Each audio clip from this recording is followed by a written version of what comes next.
Hey, this is Paul Evans for TeenLifeMinistries.com, and I'm here with Wes Gunn. He is actually our missions minister with our church here at Landmark. How long have you been in mission work? I've been in mission work full-time for 7 years and involved in short-term trips for a long time before that. Wes is a master at coordinating everything about mission trips, and every trip that we go on, there's always extensive training, and so Al and I wanted to have him in just to share with you guys some concepts, ideas, principles that you need to follow when you're doing your own short-term trip. Now, Wes, when folks first get started in mission work, it's pretty easy to commit some errors along the way. What are some of the most frequent things that you see? Yeah, I'd say there's probably 3 fatal errors or 3 broad categories we could talk about. The first is probably the lack of preparation of the leader, that there is a tremendous amount of work that goes into even the simplest trip to somewhere not too far away when you think about the logistics of moving people around, where they're going to stay, where they're going to eat, when you think about insurance, coordinating with local people as well, and that takes months and months of work. And so I'd say just to the leaders out there, if you're thinking about planning a trip or you're already committed to a trip, know the immense amount of work that it's going to take and plan way in advance that all of those gazillions of details, especially coordinating with your local people that are going to be hosting you and receiving you on the front end. Well, sometimes you might even think in your mind, because you don't know what you don't know, you start thinking, well, this will be pretty simple. We'll just get some flights organized and we'll get a place to stay and we're kind of covered. So yeah. What's the next area you see? Yeah, well then a second to that would be the lack of team preparation. How many times do we see someone organize a team leader and they spend most of their time on their fundraising to get their money in, but then they do very little work about what they're going to be doing when they actually get on site.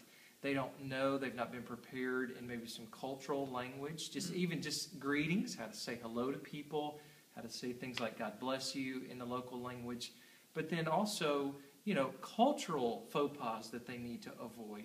What are things that they need to be sensitive to? What are issues local churches have been struggling with? What are some things they should not talk about? Are there politics? Are there safety issues that they need to be aware of? And so many times we carry Americans out of the country and they think that going out of the United States is going to be the same as being in our country. And those of us who have traveled know that there are so many dangers, there are so many cultural differences, and we can really be insensitive and run over people sometimes and create more of a disaster than anything. Well, sometimes with our American arrogance, we kind of think everything ought to flow toward us. But one of the things you mentioned just then was just knowing a handful of words in their own language. I'm always amazed at how shocked and thrilled they are that we just said a couple of phrases that they recognize because we've actually taken the time.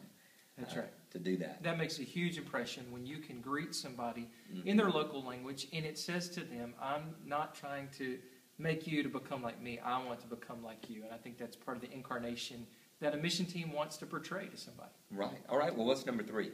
And then thirdly, I would just say, make sure that you have coordinated with your local host well in advance and that you've communicated all of the various details. For instance, of course, housing is important, but transport, who's going to pick up the team, and the details, not just how are we going to get from the airport, but who's going to be the driver? Do I have to pay the driver? What are even the liabilities that our church assumes in a van full of our people if there were to be an accident? So coordinating with the local host. Americans are notoriously difficult to host, right?